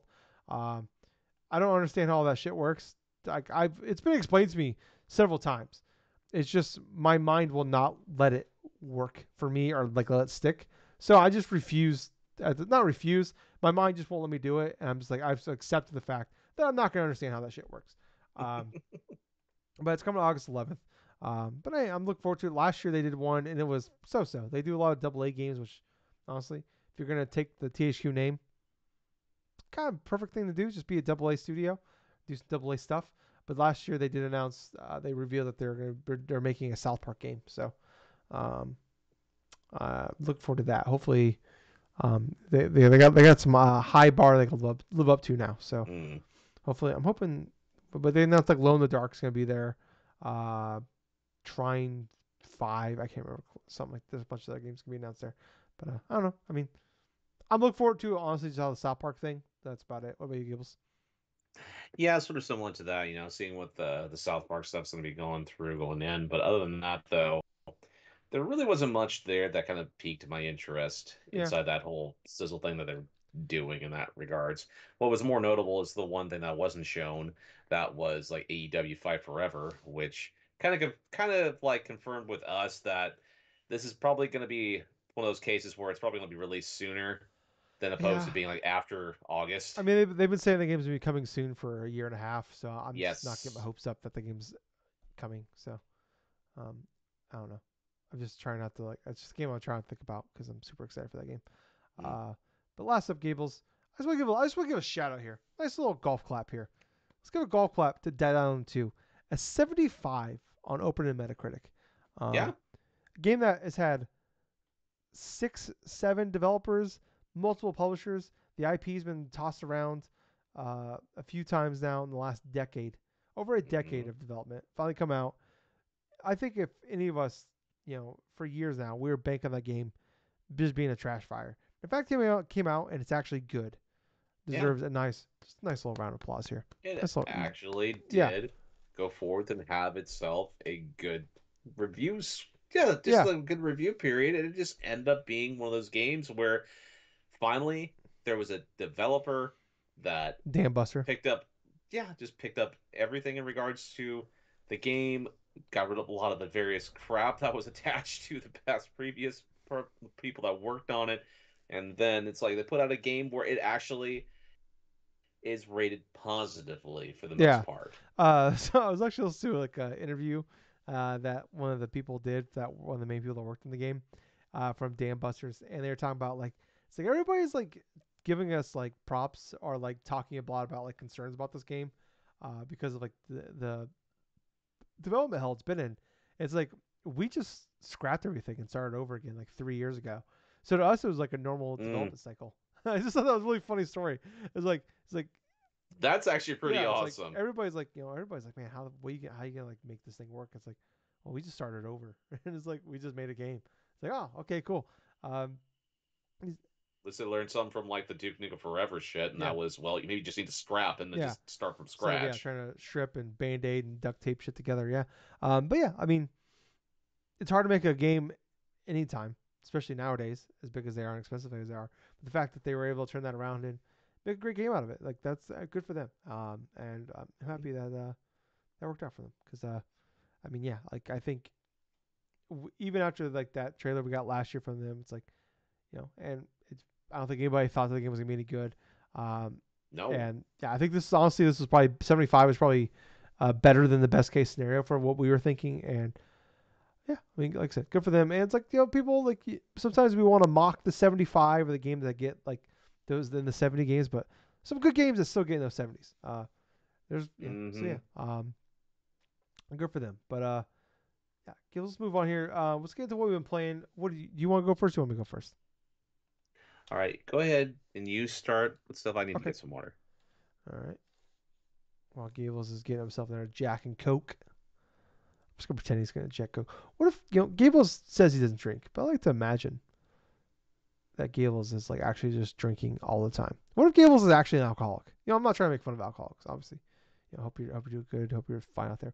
What if Gables is actually just like fucking just downing a fifth of Jack every podcast and we didn't know it? Honestly, it'd be really impressive because like I drink 4 beers nowadays and I'm 4 beers in and I'm feeling it. It's like it's hard. I don't know how Gables does it, but anyways, good for him. Goddamn, drinking a fifth of Jack every fucking podcast for 10 years. In our mid 30s now. He's 35. He's a 35-year-old man. He just downed a whole fucking bottle of Jack Daniels with a straw. It's impressive. Anyways, I played a couple, like I said, talk about. Played a couple new games this week. Horizon Burning Shores, Horizon Forbidden West, got a DLC, Burning Shores. Um, so I talked about this a few weeks ago. I was a little concerned. They put it out for pre-order finally, but we hadn't seen like any real gameplay from it. Like we seen like 20 seconds of gameplay, um, and I was a little concerned because I was pretty shocked about the fact that Burning Shores only costs $20. I was like, well, Damn. well, that's concerning because PlayStation not afraid to put a premium price on their games. They've seen the Mm-hmm. Nintendo model. And it's like, well, let's just charge that. People will pay for it. And most part, it's worked. But I saw the price. I was like, well, that's like this is where I'm at with my mental state. Where I'm like, that's too cheap. Like, what's wrong with this thing? Like, what is this thing? I was like, is it gonna be like a 2 hour thing or like they just like is it just like it's like taking place like I don't know. I don't know what to expect. Come to find out, Gibbs, it's like a fucking it's like the main story itself is like 6+ hours. Uh, the map in and of itself is a third of the size of the original game. A Oh ton of side wow. quests, brand new weapon types, brand new enemies. Um, Hmm. a bunch of new side quests. I spent almost 10 hours alone in the DLC, and just fucking around. Like I was thinking about this even a couple weeks ago. I was talking about like I went back and started playing it, because like um, I didn't want to have the issue where I talked about a few weeks ago where like when I went back to Horizon Zero Dawn when they did the Frozen Wild DLC, where I went back in like I think it was like 8 months later or something like that, and I didn't remember how anything worked anymore, and I just got my Mm-hmm. shit kicked in for hours until I finally figured out what I needed to do.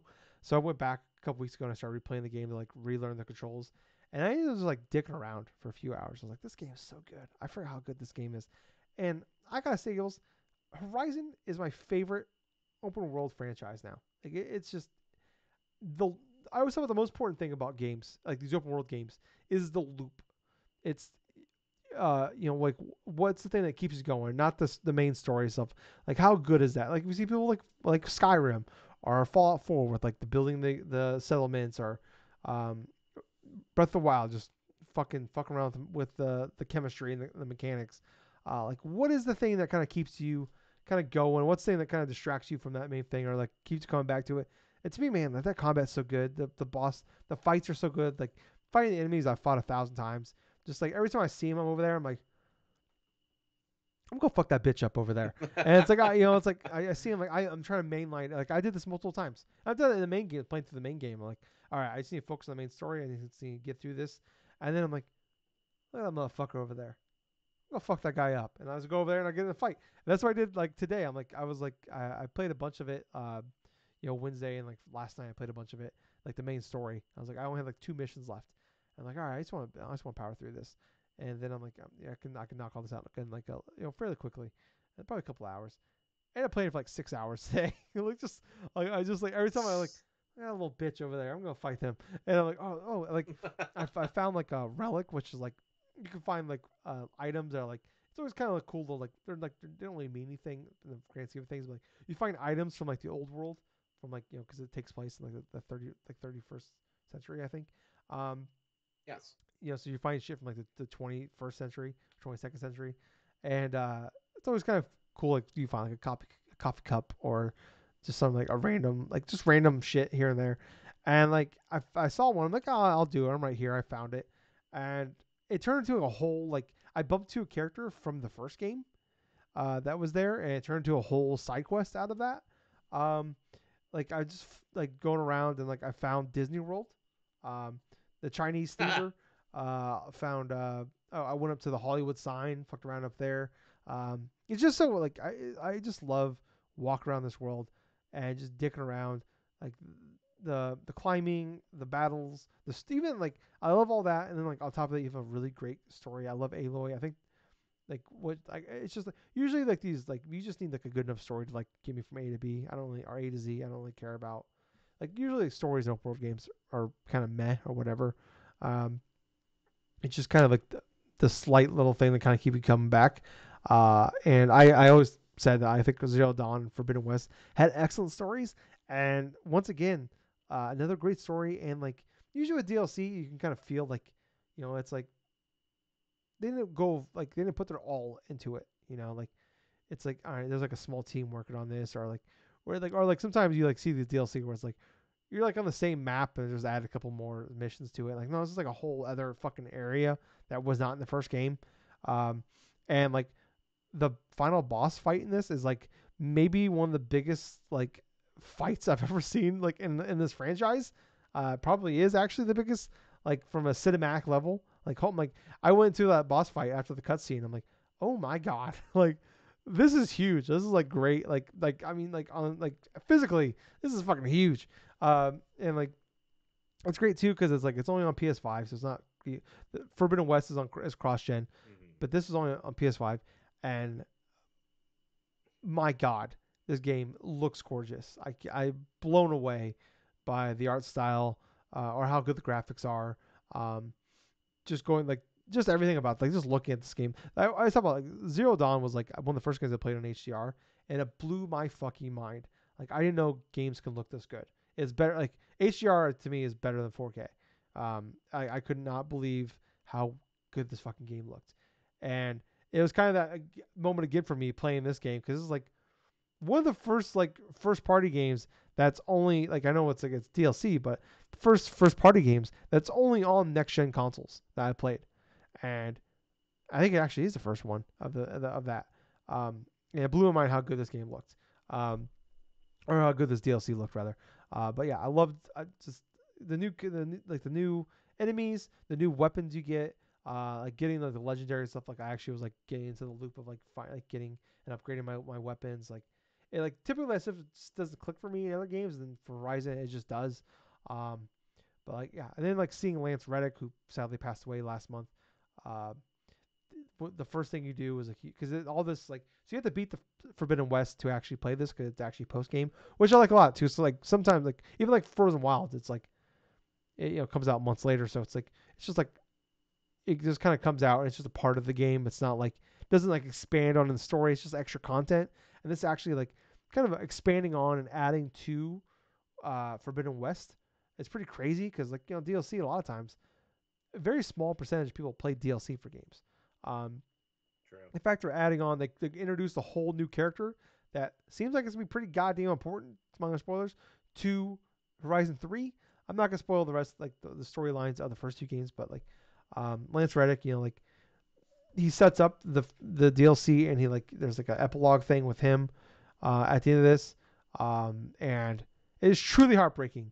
One, that the man passed, but two, it's like, they are like, he is like, outside of Aloy, maybe the most important character of the franchise, and like they're building to this whole thing with Horizon 3, and it's like he's gone now, and well, obviously, like I said, on top, like the most important thing is like he's gone. It sucks. It's terrible.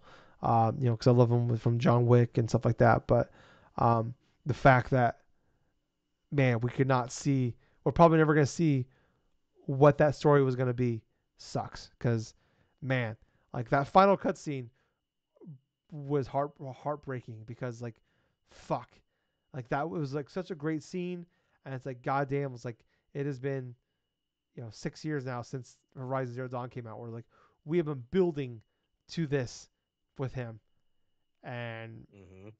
we're never gonna get that, so that sucks. But anyways, Burning Shores, um, maybe like I don't know if I'm gonna put it in my game. I'm gonna add it and like make it eligible for my game of the year list, but it's at worst number two right now. I'll say that for my favorite video game experience of the year. Um, and then last up, I played Advance Wars 1 plus 2.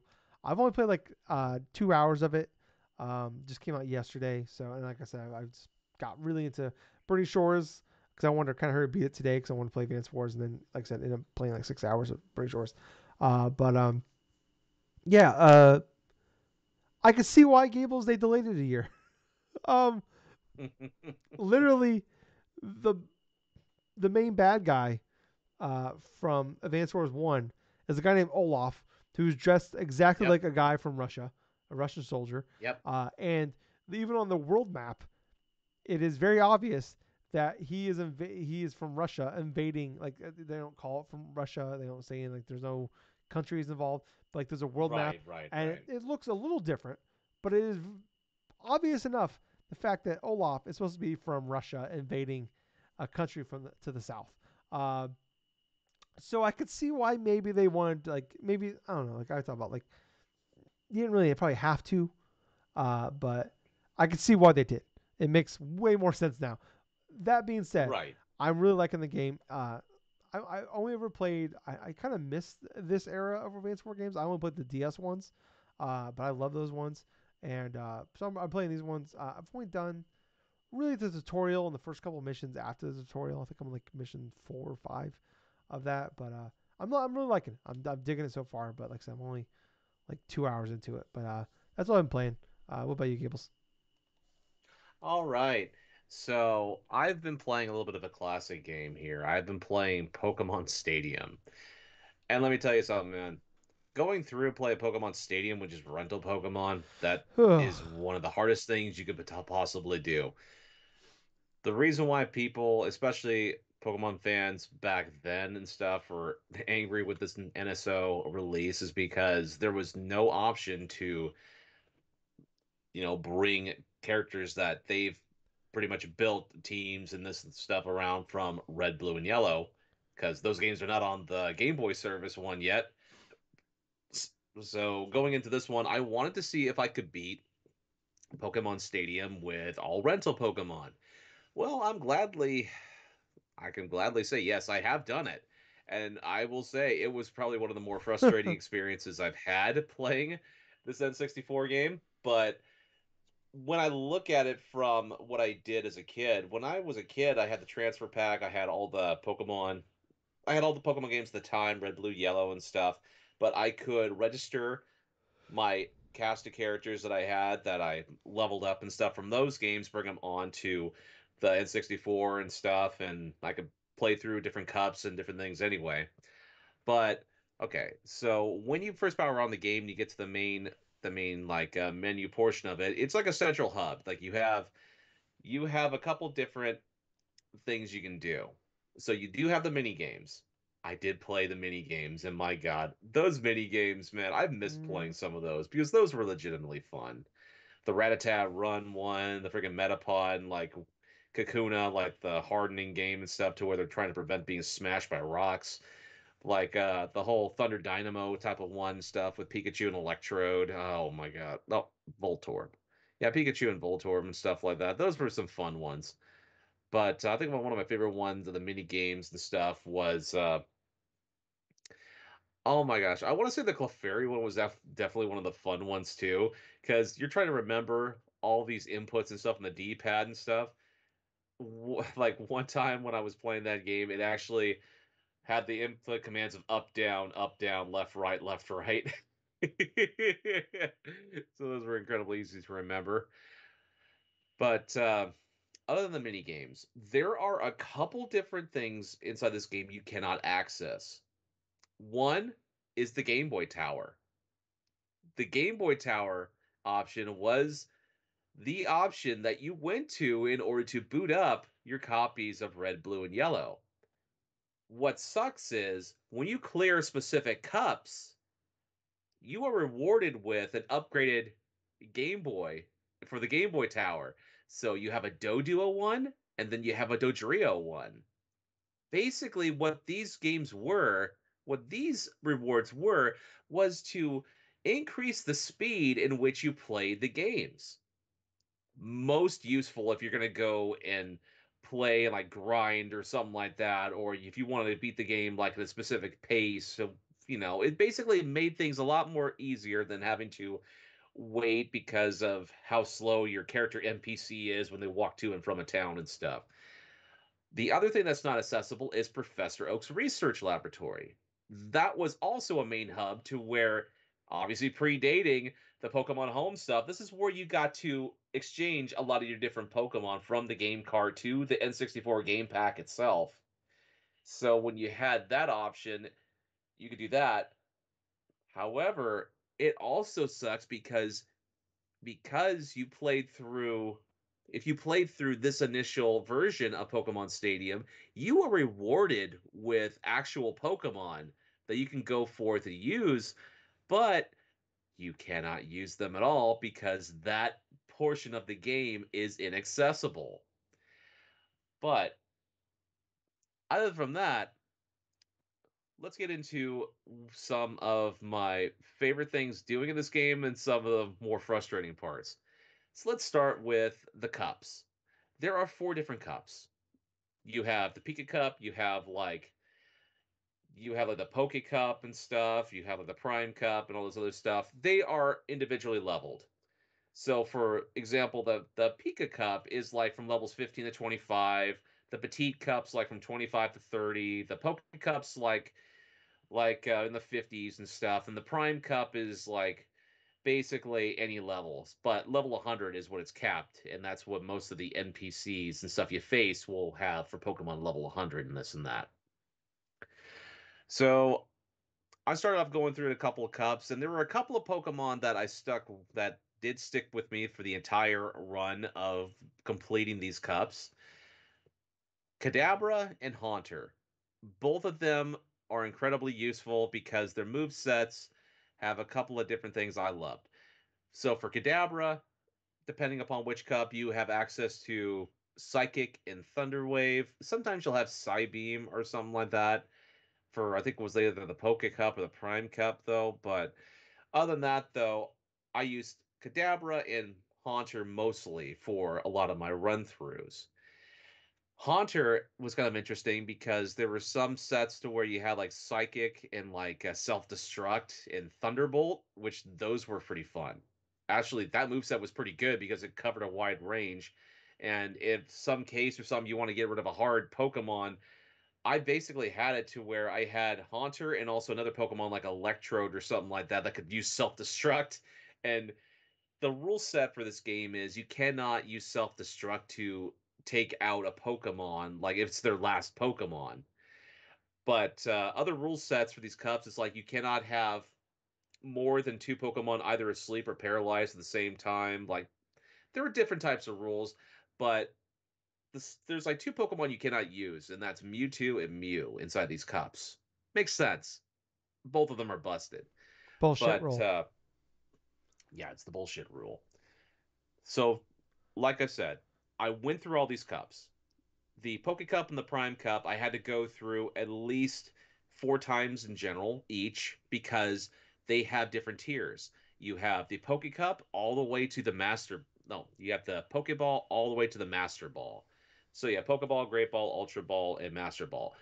Different types of NPCs you're facing each round, and different type of Pokemon they use. A couple of things that I noticed right off the bat.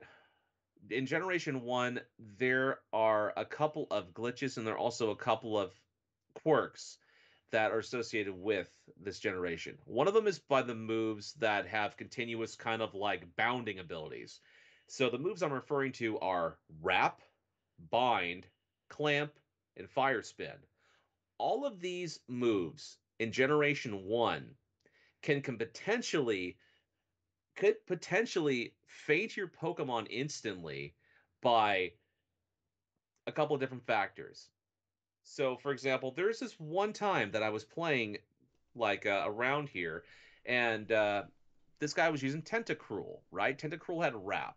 Well, because my Pokemon was slower than his, he used Wrap and simultaneously kept on hitting Wrap. And obviously, I go from a full HP Vaporeon, right? And all the way down to zero. It was not 100% accuracy for Wrap. It was like, I'm not too sure what the accuracy of it was, but let's just say I was not too happy when I couldn't even make a freaking move when Wrap went through and just basically killed my Pokemon right I then would have and broke there. everything out. That's the thing. That's the only generation where those moves were like that. Everything from Gen 2 on, those moves were severely nerfed, and for good reason, because of these locks, these different types of locks, especially if you had like a paralysis on your opponent, or if they were asleep, or they had some sort of like burns, or like any type of status thing whatsoever. There's also things where you could possibly status a Pokemon, confuse it, and then use Wrap. Just do something incredibly quicker like that. That could potentially deadly and stuff for your team and this and that. Let's see. Another thing that I did come across though was a lot of Pokemon that were using like paralysis. A lot of paralysis. Let's just say that speed is highly important inside of the Pokemon Stadium Cups because it allows you to not only execute moves first, but also you get a good advantage if you manage to use moves or some with different type of different abilities attached to them. Like there's a percentage of a chance or something that a certain status ailment will hit the different Pokemon. So, for example, if you're hit with Thunderbolt, there's always that small percent of a chance that the Pokemon will be paralyzed. Or you could be like what I did is when I was during one of my cups, I think was using either Dragonair or another Pokemon, used Ice Beam on a Bulbasaur, and I froze the Bulbasaur. Another quirk of Generation 1. If you freeze an opponent, unless you or your opponent uses a fire attack on the Pokemon's frozen, guess what? That's instant Hmm. death. That's instant death. So the trainer couldn't do anything about the Bulbasaur because it was stuck like that, full HP and everything, to where it's like, okay, this is instantly frozen, gotta switch out. So that pretty much eliminates the member of their party right there from the battle. But other than that, though, I just had like a revolving cast of like Pokemon as well. Electrode was one. Electrode was really fun to use because it has the quickest speed in regards to any one of the regular Pokemon in Gen 1, followed by Pokemon you would expect, Jolteon and Alakazam. Those three Pokemon and stuff I had to keep in mind in terms of remembering which speed they were, because like I've said before, not only is speed important, but it also makes certain attacks hit for critical hits. For example, a high speed Pokemon like Persian, if it knows Slash, it will critical hit like every time. Same thing with Scyther. And the more damage you do, obviously the better with that type of aspect. But let's see. I used Charizard for a couple of different ones. I actually tried out Scyther and Pinsir. Pinster was kind of a funny one because I barely even used him alongside of like with Magmar for one round and stuff. But I cleared off all the Pokemon Cups and stuff. I went to do the gym challenge. The gym challenge, fairly straightforward. I didn't have too much issues going through most of the gym leaders. It wasn't until after I got to Giovanni and stuff, his like the Earth gym, and stuff. Came across that one trainer, which I just went through and stated before. He had that tentacruel that wrapped my Pokemon to death, pretty much. But the Elite Four, yeah, the Elite Four and Champion, those were the hardest portions of that because I had to literally restart the first Elite Four gym battle like about 5 or 6 times because what ended up happening was I got into a thing to where she would either paralyze my Pokemon or like with Body Slam, mind you, Body Slam has like a 30% chance of inflicting paralysis. So that type of thought in mind and stuff, I had to try to make sure I had the right combination of Pokemon in order to take out hers. But taking out Bruno's Pokemon, like rock and fighting types, taking out Agatha's like ghost and poison types, I mean, those were easy and stuff. Lance, the the dragon type, like trainer, no. In Generation 1, dragon types and psychic types were pretty damn powerful.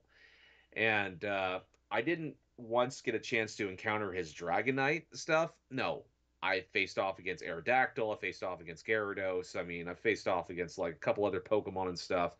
But yeah, it took me at least about a couple attempts to try to beat him too. The champion, I actually I think did defeat on my first try, and he doesn't have any of the starters, the final evolutions of starters. So no Venusaur, no Charizard, no Blastoise or something like that. He has this like this slew of like a team and stuff that includes Clefable and this and that. I'm like, oh, okay, that's kind of weird. Okay, let's go and do this. So everything's all said and done, right? I've cleared off the gym path. I've cleared out the cups. So what's left to do? All of a sudden, this little animation plays. Mewtwo appears. So here's the final challenge of the Pokemon Stadium. You get to face Mewtwo, your full team of 6 against him.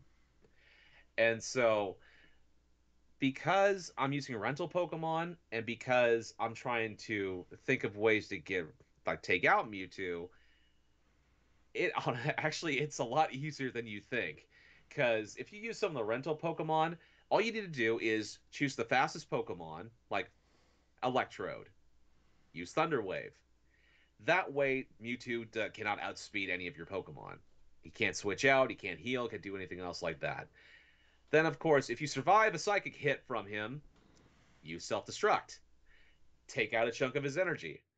Then all of a sudden switch into a Pokemon, I don't know, like say Onyx, and also self destruct. Then switch into a Pokemon like Execute, and then you self destruct. It's a pattern here. Exactly. So the pattern is paralyze him, use Pokemon that can self destruct. And so now I have Pinsir out, and Pinsir was the one that used that's high speed that used the move Slash, and that did a critical hit, and it Nice. took him out. Oh man, but overall, it was definitely fun to play through the original Pokemon Stadium for the first time, and I kid you not, like around 20 years. I mean, the last time I played and beat Pokemon Stadium, it was around the early 2000s. Obviously, that is a lot longer than some listeners listening now have been alive. But at the same point, at the same po- at the same like at the same time, I understand why that I never went back to the game after I beat it initially and continue just to kept on with Pokemon Stadium 2 and keep that. Cause Pokemon Stadium 2, when that one I feel is a better game than the original because it does not have some of those Gen 1 bullshit type of moves. But it was fun doing a complete playthrough. I think I actually did like about 9 or 10 hours worth inside of this game. The Switch Online tells me it was like about 980 minutes, so that equates to I'm gonna do 15 some quick hours. math here right at the moment. Or something Yeah. like that. So 980 divided by 960 would be 60 15 and hours plus 20 minutes. So oh yeah. Oh yeah. So basically what I have here is like 16 and a half okay. hours or something by my calculations here. But that was that. I did play a bit of that Street Fighter 6 demo and stuff. Which you know what? I think the worldwide thing is actually pretty all Yeah. right. You know, the single player stuff. You get a chance to train a little bit with like with Luke. He does goes through the basic tutorial stuff. You have like a supposed rival along with you and stuff, and you basically like are fighting together and do this and do that. I do not like the modern Oh, controls I for love them. what they They're have for an great. option. Well, yeah, Yeah, for you, obviously, you're not too familiar with not at Street all. Fighter. Well, that's the thing. And here's the thing. Both of us are going to be different sides of this type of this, different sides Yeah, for a you change boomer. right here. Oh, just because I hang out with boomers doesn't make me a boomer. Hmm. Anyway, but the reason why I don't particularly like the modern controls stuff is because I'm so used to playing with 6 buttons with Street Fighter games. Because you have the two for the light, medium, the two for the light and medium kicks and stuff, and then like obviously you have the shoulder buttons like the R1, R2, or whatsoever for the heavy punch and the heavy kick and stuff. Basically, I'm so used to just playing like a specific way for Street Fighter. But at the same point and stuff, I do appreciate that they want to have people experience the modern control style, so that way they can pick and choose. There's really not like, hey, concrete, oh, you must play this game this way. No, there are a lot of various options, a lot of interesting things that they're trying with this demo. Like you actually have the you actually have the option to go to like specific NPC characters and stuff and challenge them to fights. You have the little specific levels and this and that. So what do I do? The first thing I do, I'm level 1 and stuff like that. I have my create a character and stuff like that, which I made a grotesque character. His name is Gauze. And he's like basically reverse triangle. So the top portion of it is like wide and stuff like that, and the medium portion is like he has like extremely long small torso and legs and stuff like that. He kind of reminds me of like a freaking. He almost kind of reminds me of like a almost like a pincushion almost. But what was funny is the first thing I do, I challenge a level 9 NPC, and it really didn't take me too much of an effort Hmm. to beat him. It took a little bit longer, mind you, because his health bar whittled down quite incredibly slowly. But other than that, though, I just wanted to just try to test the limits of what you could do for like level 1. And what's hilarious about it is I immediately leveled up after beating that opponent, so that was good. But I tried looking at a couple different things inside the demo. One of which you could play against a CPU character. There's only 2 characters you can access right Yeah. now. That was Luke and Yeah. Ryu. Had a chance to play as Luke. It's not too bad. He's not too bad. I mean, I never played him inside the DLC for Street Fighter V, but you know what? He definitely seems like a modern day Yeah. Ryu. You Yeah. know, I like them. Did you play with the commentary on? no, I Okay. didn't play with the I actually liked commentary it. I on. played with the comment. Only one person right now, but that was kind of cool. Like, it's not like it kind of reminds me of like watching wrestling almost in a way, where kind of Hmm. thing. But like, yeah, actually was way better than I thought it would be. But I only played like I just did the play the computer with Luke, and I just bounced between the 2 characters. But yeah, I digged it. It's pretty cool. But like I was saying, man, I kind of like the idea of like having old and new in Yeah, regards to like the fighting styles. The 2 different characters that are sort of similar but not. You have Luke and Ryu. So it's like Luke is more, I kind of akin to like more of a modern day Ryu, where it's like Ryu, obviously the classic, like you know exactly what moves he's going to go forth and use, you know how the inputs work with it's him like and Toon stuff. Link versus Link in uh, Mm, Smash Bros. yeah, sort of similar to that. Yeah, But yeah, I came out extremely positive with Street Fighter 6 after the demo and stuff. Obviously, they have plenty of restrictions, but at the same point, I'm ready just to play the full on game and just try out a lot of these different characters. I will probably play what I will of the single player. I want to play with the mm. characters, the actual Street Yeah, Fighters. yeah. I'm definitely more excited than I was a week ago, and I think I'm not saying this is gonna be a day one buy for me, but it's definitely a game that was not on my radar. Like, not saying I didn't think the game would be Hmm. good, but it's just not my type of game. But went from that on my radar to like, okay, like I think I might actually pick this up, and based off how reviews go, I might actually buy this one. It's more so like just a new company. Like the Street Fighter games have always been like I feel like kind of tough for like new people to get into. This feels like a good Yeah. balance of like a good reset for older and newer fans. Where because 4 and Yes. 5 are pretty disappointing. I think for a lot of people, it's 5 more than 4, and Yeah, five. 5, I can make the argument that yeah, that one was disappointing. Four was the relaunch and the rebirth of Street Fighter when when that initial Street Fighter 4 came out in 2008. That sent a gigantic boom in the competitive Yeah, scene to where now we're point now to where Street Fighter 5 when it first launched was a lull. It finally kind of recovered itself once its subsequent patches and all the DLC and all the other characters that were introduced with that yeah, after the fact. But this coming through Street Fighter 6, in my honest opinion, seems like it's going to be one of the most important games in fighting games in general because of how many different things are being not only just being like put out with this game, but also in terms of like the competitive scene too, with that large $1 million jackpot for the Capcom Cup thing that's going to be coming out. But yeah, man, there's a lot of various like quality of life fixes and all this other stuff that has never been done in fighting games before, you yeah. know. But in one package though. Other than that though, that's pretty much what I've been Okay. playing. Well, very cool, Gables. Well, I think we will get out of here. Thank you guys so much for listening. Like I said at the top of the show, please like, follow, subscribe, tell your friends. Look down in the description down below. Link, click on the links, follow us, subscribe to us, 5-star review us, wherever you can. Really would appreciate it. But I was your host. I was Tyler. I have been Colonel Gables. Until next time, play whatever games you feel like. Play classic, play today, play whatever. But most importantly of all, thank you for listening to another episode of the Drunk Nerds Thank you, Gables. podcast. Too sweet. Yeah. See Bye, you, sweet fellas. man. See ya.